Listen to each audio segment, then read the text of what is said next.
नमस्कार दोस्तों, मैं अंकुर उपाध्याय स्वागत करता हूं आप सभी का आपके अपने YouTube channel share market analysis में।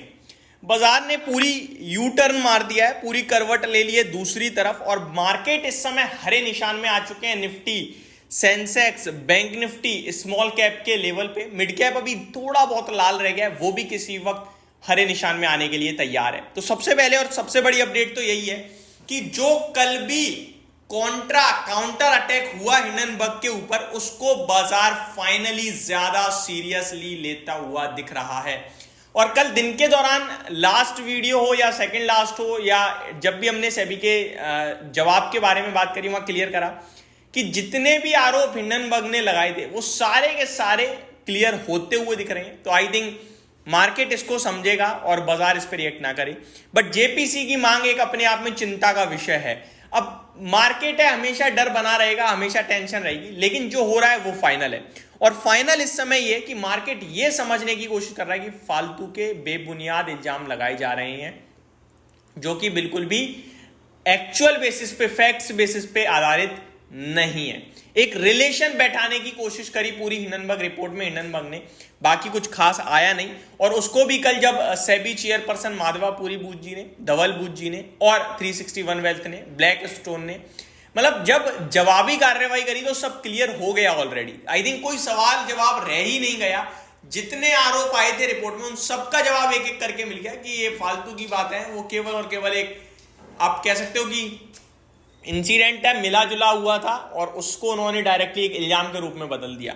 और बाजार भी उस चीज को समझता हुआ दिख रहा है। सिचुएशन कुछ ऐसी है, अदानी ग्रुप के स्टॉक्स जो कैश मार्केट के, वो 4 से 7% तक नीचे थे और एफएनओ के लगभग 3% तक नीचे थे। मैंने लास्ट वीडियो में कहा भी था कि इतनी जल्दबाजी में फैसला मत लीजिएगा, थोड़ी टेंशन का माहौल है, चिंता है, तो वेट कीजिए, डिप्स में लगाइएगा, लेकिन एक बार में सारा नहीं लगाना है। अगर लगा दोगे तो फिर और गिरेगा तो आप क्या करोगे? किसका मूड बन रहा है आप खरीदने का? किसी का नहीं बन रहा होगा, लेकिन अभी सबका बन रहा होगा। यही तो बाजार की खूबसूरती है। बाजार नीचे जाता है तो सब बेचने की सोचते हैं, ऊपर जाता है तो खरीदने की।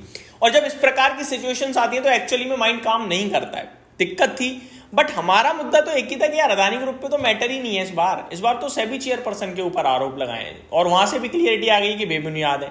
तो फिर अदानी ग्रुप क्यों टूट रहा है? तो वो एक कंसर्न था हमारा। बट ठीक है, जो भी हुआ अच्छा हुआ। आप सभी ने गिरावट भी देख ली और अभी रिकवरी भी बहुत फास्ट देखने को मिल रही है। अदानी एंटरप्राइजेस जो लास्ट वीडियो में डिस्कस करा था 5% नीचे, केवल 1.25% नीचे रह गया है। अदानी पोर्ट जो 3% नीचे था अब 1% नीचे रह गया है। कैश मार्केट में 7% जो स्टॉक्स नीचे थे वो अभी 3-4% मैक्सिमम लेवल पे नीचे दिख रहे हैं। तो ये चीज दिख रही है bounce back clarity. Adani group पे मैं काफी बुलिश भी रहा हूं। रिसेंट डेज में मैंने काफी वीडियो भी बनाई है जिसको लेकर लास्ट वीडियो मैंने अपॉलॉजी भी करी। बट आई थिंक लगता है कि ठीक है, कोई ऐसी दिक्कत विषय बन नहीं रहा है। देखो, ये जो बाजार की सिचुएशंस होती है ना, उसमें जो हम बाय या सेल की बात करते हैं वो पूरी तरीके से विपरीत हो सकती है। मान के चलो मैं किसी स्टॉक पे बुलिश हूं और देर रात कोई बहुत पॉजिटिव न्यूज आता है तो अगले दिन 20% सर्किट मार देगा। इसका ये मतलब नहीं है कि वो मेरी कॉल सही निकल गई। वहां पे मैं क्लियर करता हूं कि भाई साहब वो एक कोइंसिडेंट है, भगवान का आशीर्वाद है कि अचानक से खबर पॉजिटिव आई, शेयर चल गया। वो एक अचानक चीजें होती हैं, वो किस्मत की बात होती है।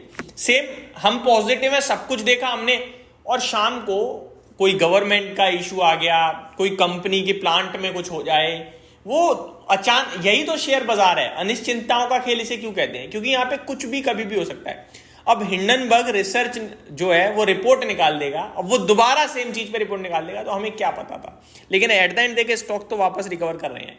वन मोर थिंग सबको अच्छे से समझ में आ चुकी है कि मार्केट ना एक चीज पे एक ही बार रिएक्ट करता है, 2 बार नहीं करता। अदानी ग्रुप पे लास्ट टाइम कर चुका है रिएक्ट और अब तो सबने देख लिया है कि गिरने के बाद वापस चल जाते हैं। तो कॉन्फिडेंस वैसे ही थोड़ा सा आई है, बट जब शेयर का प्राइस टूटता है तो कॉन्फिडेंस भी टूट जाता है। तो मार्केट में 2 चीजें हैं दोस्तों। अब मैं आपको फाइनली चीज बताना चाहता हूं। 2 चीजें ये हैं, ये जो मामला है, अगर बाजार गिरेगा तो लोग इस मामले को डर के रूप में लेंगे और मार्केट रिएक्ट नहीं करेगा तो फिर बाजार में इस चीज को लेकर पूरी तरीके से हिंडनबर्ग पे तंज कसा जाएगा और कहा जाएगा बेफिजूल की बातें, जितना खरीदो, जितना गिरे उतना खरीदो। और हो सकता है इस वीडियो में भी यही कमेंट आए कि भाई साहब अदानी ग्रुप जितना खरीदना है उतना खरीद लो, मौका है। बट अगर कल को वापस से गिरता है तो फिर सब टेंशन में आ जाएंगे और ये टेंशन का मूड माहौल बना रहेगा। मेरे हिसाब से अगर कोई शार्प सीवियर डिप आए तो डेफिनेटली लेना चाहिए, क्वालिटी स्टॉक्स में लेना चाहिए।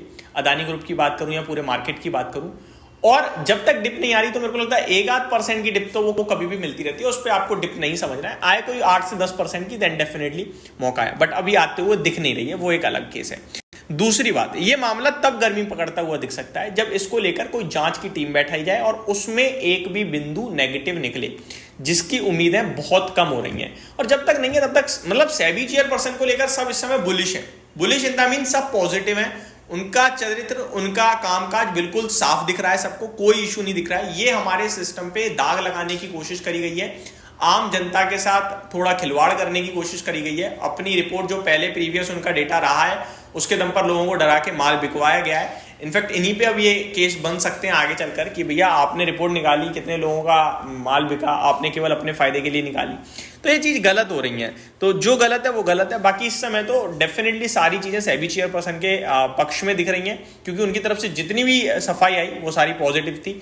और अदानी ग्रुप के स्टॉक्स जो मार्केट में कर रहे हैं वो अपने आप में सब कुछ बयां कर रहे हैं कि सब पॉजिटिव है। तो मेरे को लगता है इस बार करारा जवाब मिल रहा है हिंडनबर्ग को। तो ये मेरी तरफ से एक शॉर्ट सिंपल अपडेट थी, होप आपको सारी चीजें समझ में आई होंगी। Thank you so much for watching this video, have a great day guys.